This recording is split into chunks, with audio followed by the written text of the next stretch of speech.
नमस्कार प्यारे बच्चों। हमने पिछली वीडियो में हमारी कविता करी थी, अब हम आगे करते हैं। यहाँ कोयल को कहता हुआ कवि कहता है, काली तू रजनी भी काली, शासन की करनी भी काली, काली लहर कल्पना काली, मेरी काल कोटरी काली, टोपी काली कमली काली, मेरी लोह श्रृंखला काली, पहरे की हुकृति की ब्याली, तिस पर है गाली ए आली।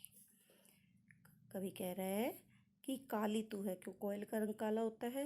रजनी यानी रात, कोयल का रंग भी काला है यानी तू भी काली है और ये रात भी काली है। शासन की करनी, करनी होता है जो काम करते हैं वो, शासन अंग्रेजों का शासन, तो अंग्रेजों की जो कार्य हैं, अंग्रेजों के अत्याचार है वो भी काले हैं।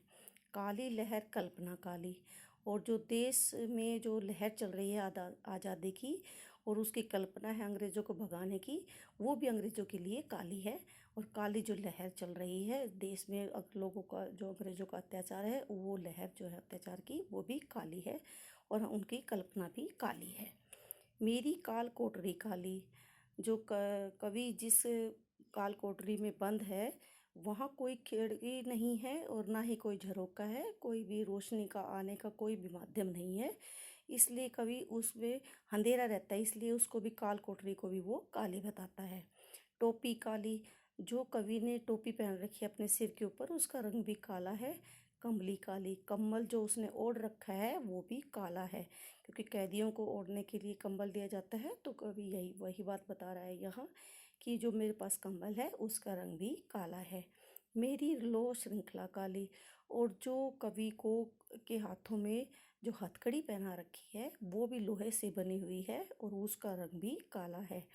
पहले पहरे की हुक्रीति, हुक्रीति होता है हुक्कार, मतलब चिल्ला के बोलना, की बयाली होता है नागिन।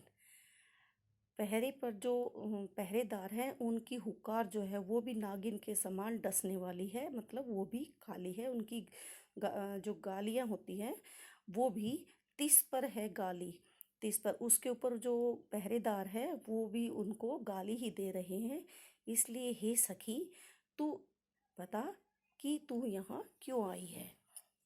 इस काले संकट सागर पर मरने की मदमाती, अंग्रेज़ों के अत्याचारों के कारण वहाँ पर चारों तरफ संकट ही संकट है, मुसीबत है, अत्याचार होते हैं कैदियों के ऊपर।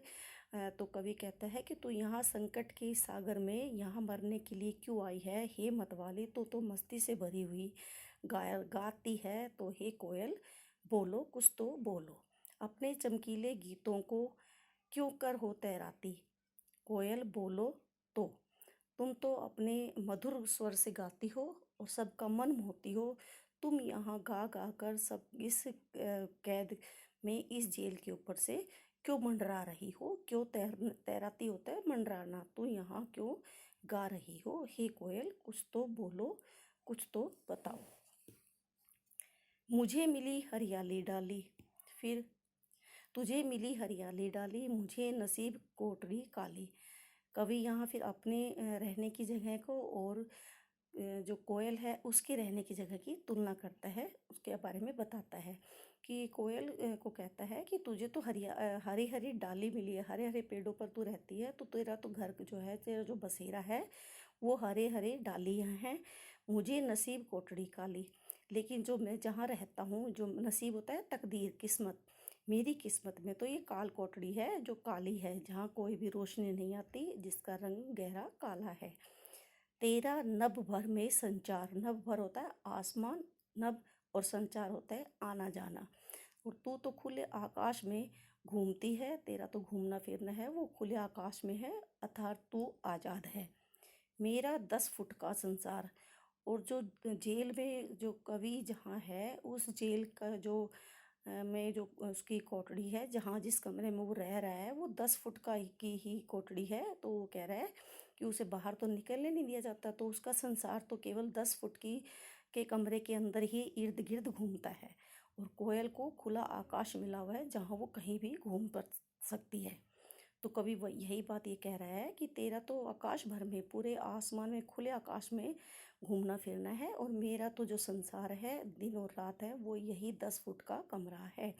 तेरे गीत कहाँ वे वाह, और जब तू गाती है तो सब लोग वाह वाह करते हैं, अर्थात तुम्हारे मधुर स्वर की सब तारीफ करते हैं, सभी तुम्हारी वाहवाही करते हैं। रोना भी है मुझे गवा गुनाह, लेकिन हम तो यहाँ कैद हैं और अंग्रेज़ों के सामने हम रो भी नहीं सकते, क्योंकि यदि हम अपना कुछ भी दुख उनको बताते हैं, अपना कष्ट बताते हैं, तो ये भी एक अपराध है।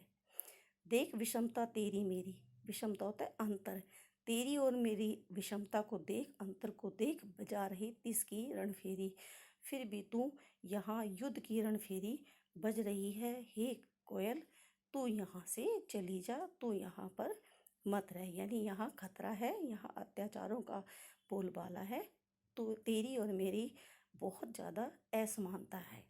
ठीक है बच्चों, इसे करना ध्यान से, फिर आगे करेंगे।